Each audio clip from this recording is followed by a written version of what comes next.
All right, hi everyone.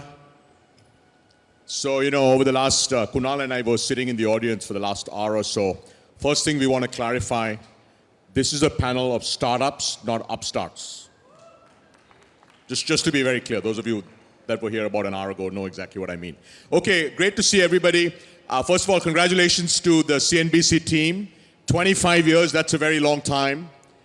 InfoEdge launched Naukri, which is the leading employee portal in 1997. Sanjeev Bikhchandani launched Naukri. In 1997, India had 14,000 internet accounts, Kunal. 14,000. And Sanjeev says that most of them were shared accounts because people access the internet basically from internet cafes. So that adds up to about 2 lakh internet accounts. In 1999, which is 25 years ago, CNBC India was started. India's GDP per capita was $400. Today, South Sudan is at $450. It's the lowest GDP per capita in the world of any country, 180 plus countries, right? Third thing, Infosys, founded in 1981, went public in 1993, raised 13 crores at 280 crore market cap. Now let's fast forward to 2024. 800 million internet users. On average, Indian users spends more than 6 hours on the internet every single day. Our GDP per capita is well north of $2,000. And that consumption power, by the way, leads to a company like Mamaearth that can go from launch to IPO in 7 years. That's the India that we're in today. And as all of you know, Infosys has now got a market cap of over $70 billion. Lots of things have changed, including the startup ecosystem. The first unicorn, I know Rishad, my dear friend Rishad Premji, doesn't like unicorns, but that's okay. They're billion-dollar privately valued companies. First unicorn, 2011, over 100 unicorns today. 10 years ago, India was not in the top 100 countries when it comes to digital payments. Today, we have over 50% of real-time digital payments in the world. And finally, in 2019, which was only 5 years ago, the total public market cap of venture-funded startups that had gone public in India was less than $10 billion. Today, the public market cap of venture-funded companies that are public is over $100 billion. So clearly, everything has changed. And what we're going to try to do in the next 22 minutes is get our panelists here, who I'll introduce in a minute, to share their perspectives on what they're seeing today, but more importantly, what's going to happen over the next 5, 10, 15 years. Kunal, we're going to start with you. Kunal is, as all of you know, the founder and CEO of Cred. Kunal, you sold your last company, Freecharge, 2017. It's been, 3 + 4, 7 years. What's changed in the last 7 years? I gave some sense of what's changed in the last 20 years. But what's changed in the last 7 years? And also maybe in the course of that, just talk a little bit about what exactly is Cred? What do you guys do? Actually, I'm curious, how many of you use Cred over here? Okay, not so bad. Decent market share. First of all, Rajan, I've been a veteran. I realized that some of the youngest founders who are in the ecosystem, I'm reaching their parents' age now. So it's quite scary, like how the ecosystem is evolving. I exited the company actually in 2015 and not 2017, but and it's almost like 10 years since that. I have been lucky to invest in many, many companies. I have also seen the transformation of the same internet ecosystem and how consumption is completely changing. But I think the biggest change is the confidence that investors, entrepreneurs, and the next set of entrepreneurs are having on the ecosystem. Earlier, it was easy to assume that these guys are going to amount to nothing. And it was almost a topic of ridicule. It's still being ridiculed, as you notice. But the point is that these things are just changing so quickly.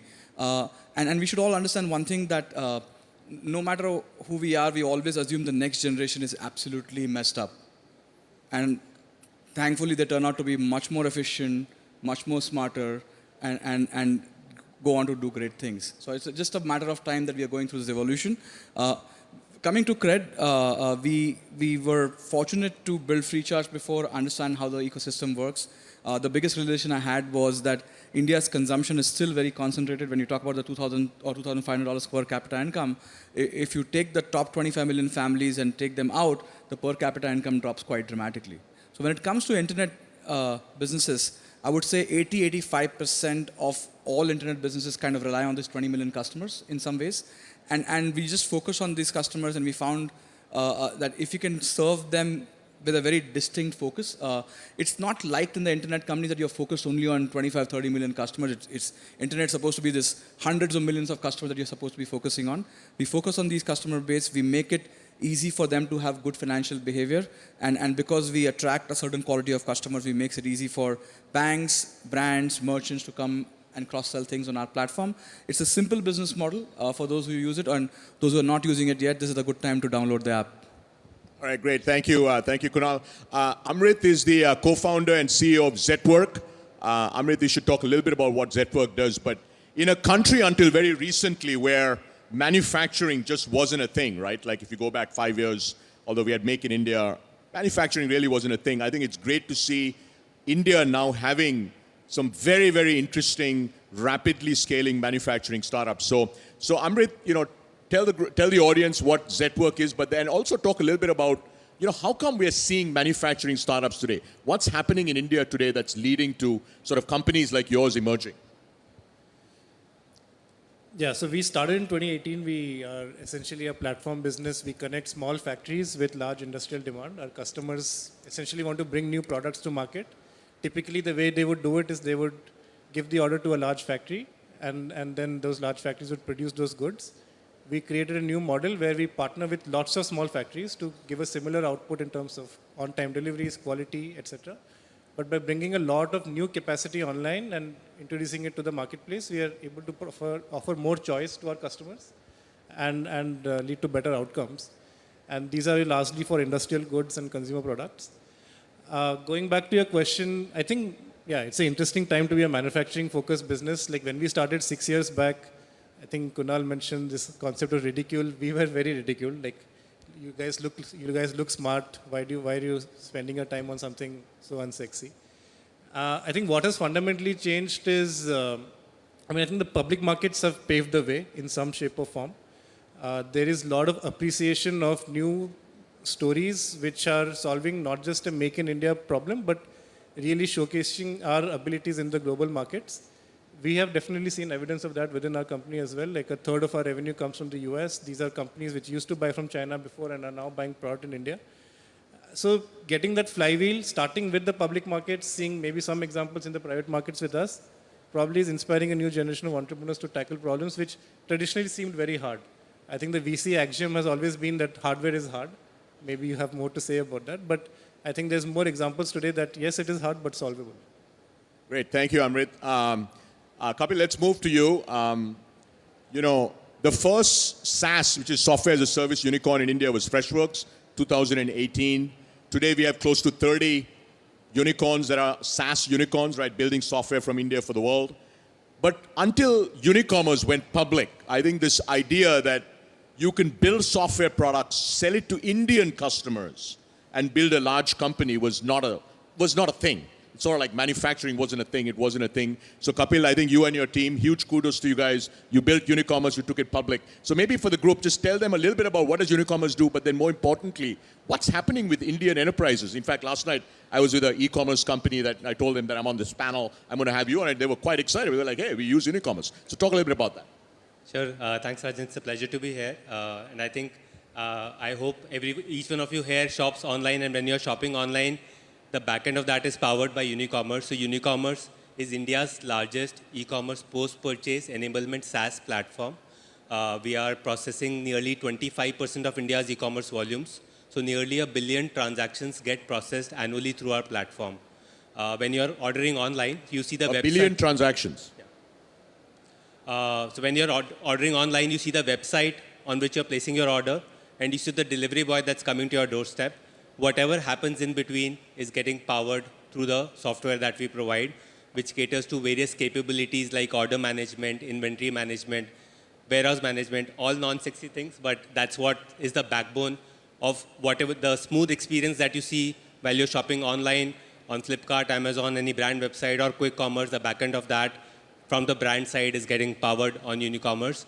We work with 3,600 plus brands and sellers across many categories: fashion, footwear, FMCG, pharma. Some of the notable names include Le Mama, the example that you took, Boat, Lenskart, many traditional brands like Imami, GNC, Fab India, etc.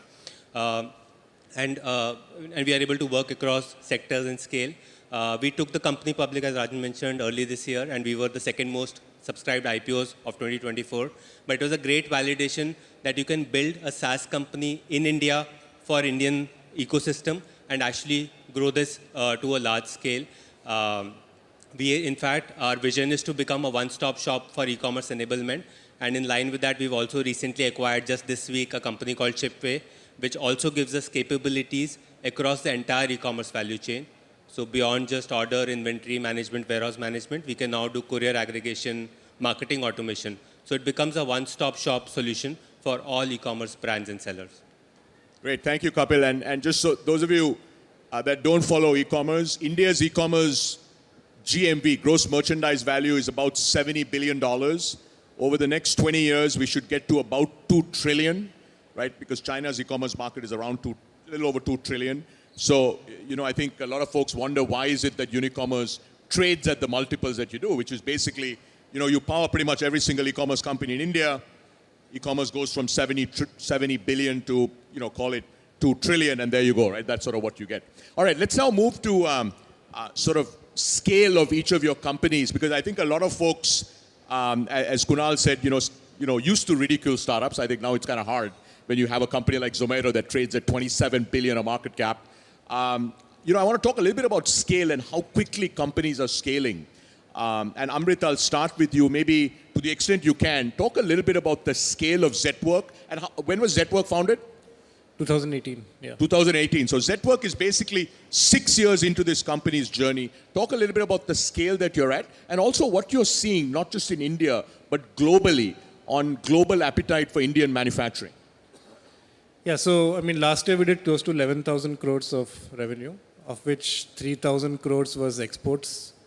So we made in India and we exported. And yeah, those are numbers which we feel proud of. And I think the more interesting thing is we don't have a global comparable. So when this is something we learned from investors is, hey, are you the Uber of India? Are you the Zomato of India? And we often didn't have good answers to those. And the reason we didn't have answers to those is this is a very unique problem to India that we are solving.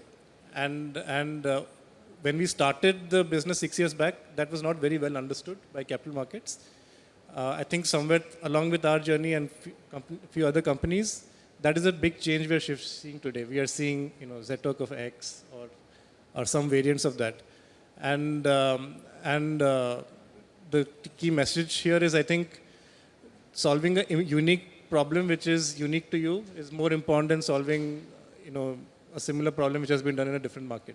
And that is where true value can sometimes come in a short span of time. Got it. And thank you, Amrit. So I want all of you to notice this, right? Like, company was launched 6 years ago. It's got 11,000 crores of revenue, 3,000 crores of exports.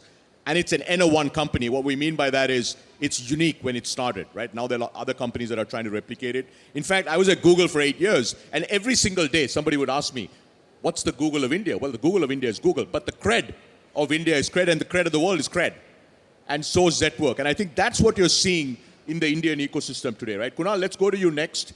To the extent you can, share the scale, not just in terms of users, but any other financial metrics that you can. As well as I want you to share one insight about the Indian consumer, because you have an insight a day, Kunal, on what's happening with the Indian consumer.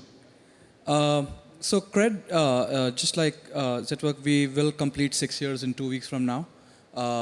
And it feels like forever because most of our building was during the COVID time. We currently command a large market share of, let's say, the affluent customers of India and kind of credit-worthy customers of India.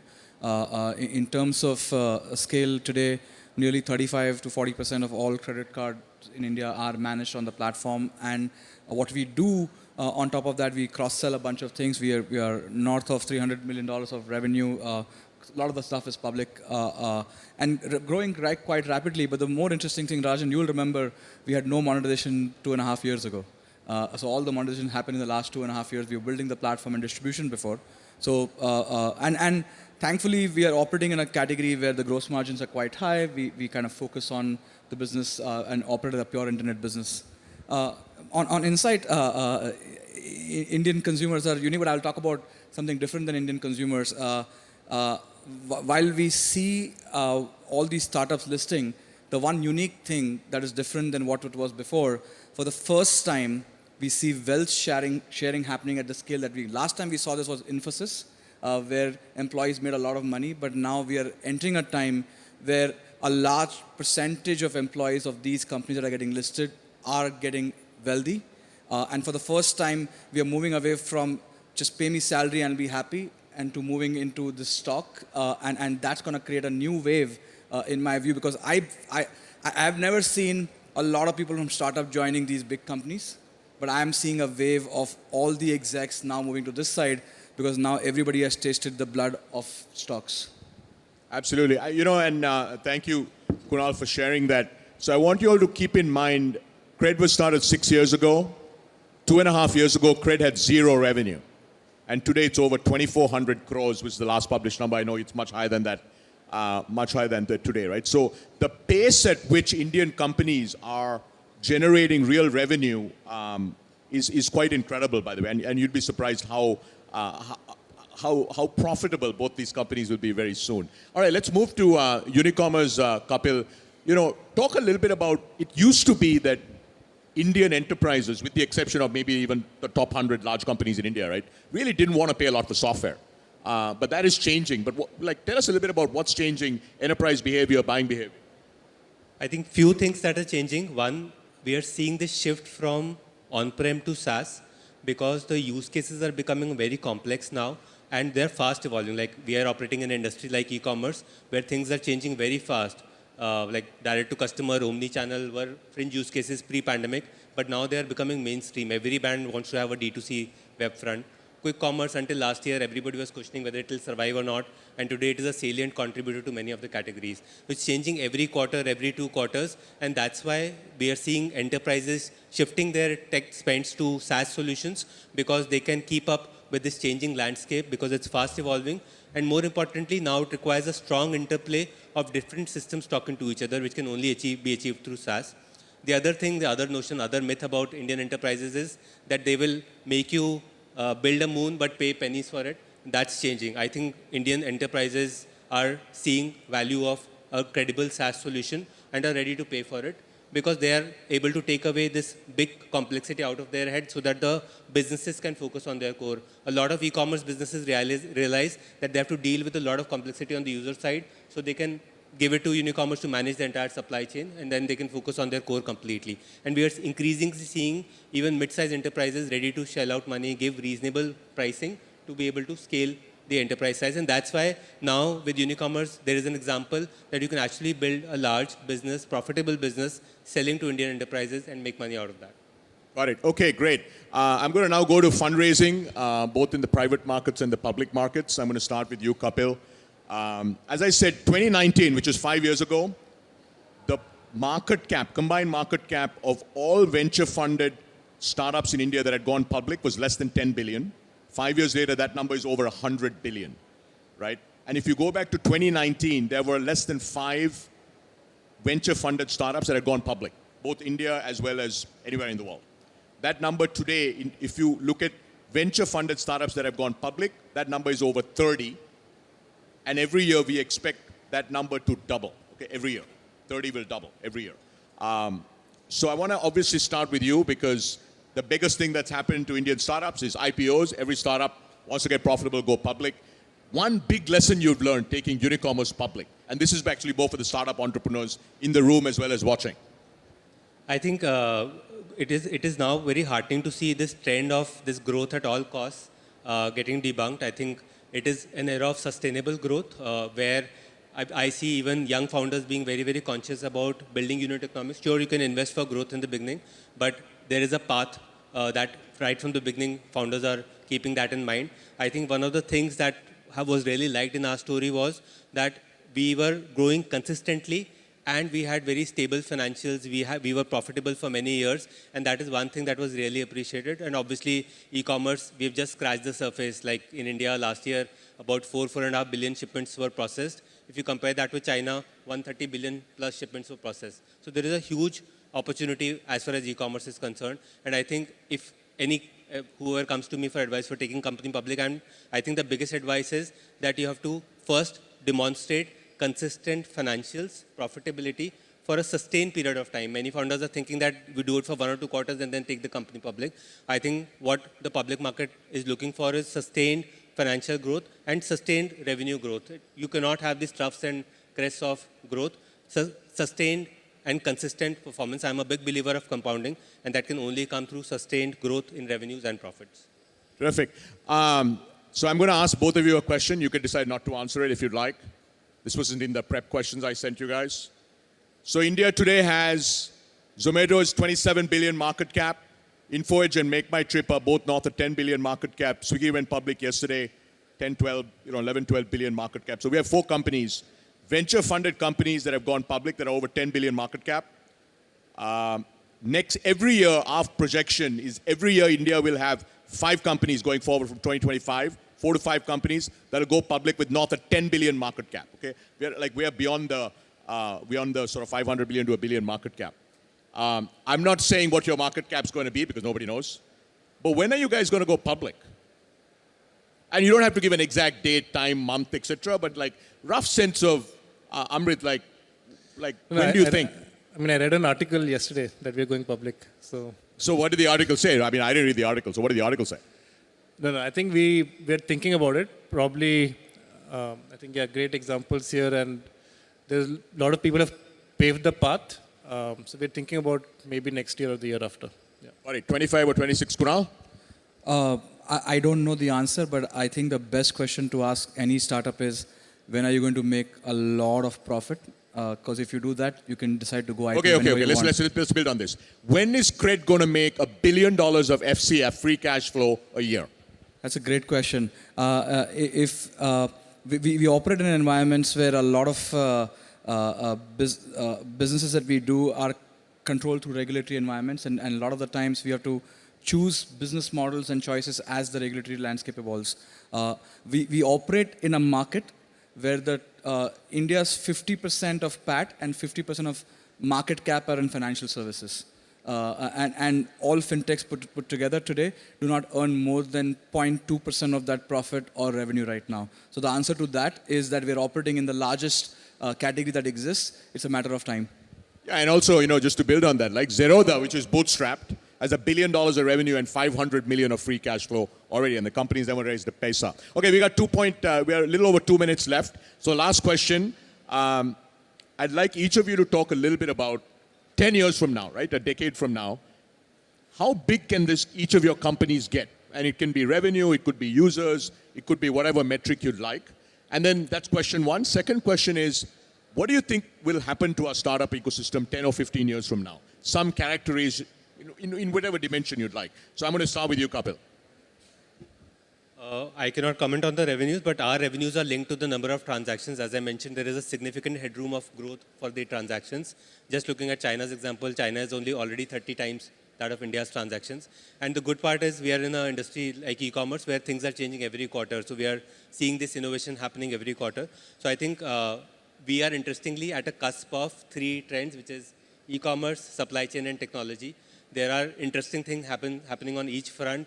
AI is like an overabused word now, but although it's not come into the supply chain space as much as it has probably done in marketing and support yet, but we are seeing very interesting developments happening in the e-commerce technology space, which is to do with omni-channel retail technology. Similarly, on supply chain, we are seeing a lot of innovations on automation, robotics, etc. coming in. So I think 10 years, it's hard to predict. Like 2 years ago, who would have thought that D2C omnichannel will become mainstream or quick commerce will become mainstream?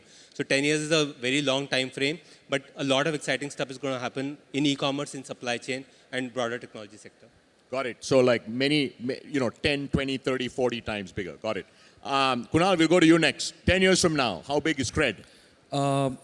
27 to 30% of US market cap is tech companies. India's market cap on tech companies is probably less than 2%, 5%, whatever you want to put it at. It's about 100 billion on call it 5 trillion, 2%. Yeah, 2%. And I told you 2 metrics. One is that tech will become highest part of market share. Financial services will remain 50% till we become developed nation. So let's call it till Viksit, we're going to be largely financial services on market cap and something. When you combine both of these Venn diagrams, you can easily imagine a few $100 billion companies. We wish we are one of them. There we go, 100 billion market cap next 10, 15 years. By the way, we do think that India will have its first $100 billion market cap venture-funded company before the end of this decade. Maybe it'll be great, but but there's a few others that are in the running. Amrit, Zetwork, let's wrap with you. How big can Zetwork get? I mean, again, I'll just answer it thematically. Like, we sit on three very important themes. We are a very big part of helping the Indian economy grow with making manufacturing more efficient. We are helping India replace dependency on China, and we're also helping the world reduce dependency on China. I think in 10 years, it is easier to predict what will not change. Our customers will want goods cheaper, faster, and better. And hopefully, we are the partner of choice for the world's leading brands to participate in that journey with them. There we go. All right, with that, we're going to wrap up. So let's give a big round of applause to our three founders. Thank you.